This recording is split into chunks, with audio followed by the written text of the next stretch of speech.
1,500 people on that transport, only 79 survived. Frank's father was not one of them. Like many of Frank's classmates' parents, he was murdered at Auschwitz. Auschwitz, October 1944, guards at Auschwitz selecting who would work and who would die.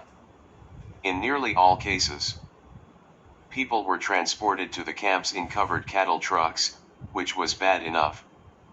If they were unlucky and the German railways didn't have any covered trucks, they were put into open cattle trucks. In winter that would spell death. However, there were exceptions. On Transport EQ, it was in a third-class railway carriage with a central gangway and wooden seats and windows. The departure is the locking of the train's doors. Arrived the next morning. Were put into two long columns, one made up of men, the other of women, some 6 abreast. In the melee of leaving the train and being put into one of the two columns, I became separated as she saw me and left her place in the other column, walked over to me, shook my hand and returned to her place.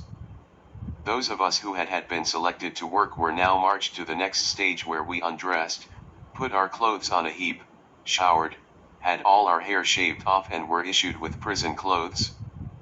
It was not the striped clothing. Received no shirt, instead a thin blanket to wrap around and to tuck into the trousers. The trousers too were ill-fitting, made for a short but wide man and held up with string.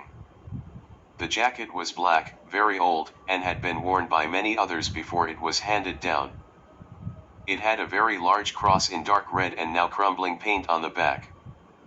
It was dark outside by then, apart from the gloomy light given off by the bulbs attached to the concrete posts with bent tops to which the high-voltage barbed wire was attached. The squat rectangular chimney belching black smoke. The first night was horrific. It was cold, as was the concrete floor on which we had to lie with one thin blanket covering about 5 people. We were not permitted to leave the block at night and had to relieve ourselves into a huge tub or wide half-barrel with 2 holes. Unfortunately, I and another fellow were ordered to lift it and carry it to the cesspit and empty it. As it was full to the brim, spilling was unavoidable and some of it went over us. Friedland Slave Labor Camp, 1944 to 1945. Many German firms used death camps like Auschwitz as a source of slave labor. Slave labor was used by the Germans on a huge scale. German industry benefited from slave labor. Jewish prisoners in concentration camps or death camps such as Auschwitz were hired out to German firms by the SS.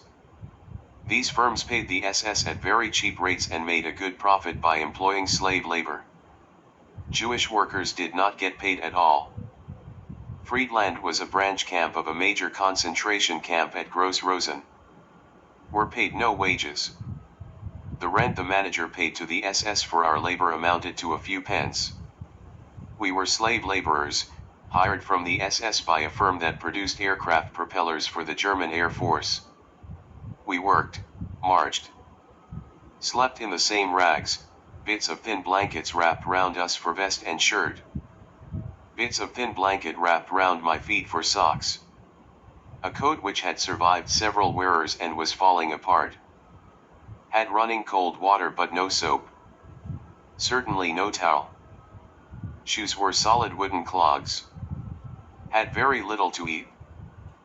When infection set in, against which we had lost all resistance, others developed blood poisoning, which turned into internal complications, like kidney failure. It wasn't a bullet or gas that killed them, but the result was the same. The working conditions were meant to exhaust. We worked 12-hour shifts, far too long.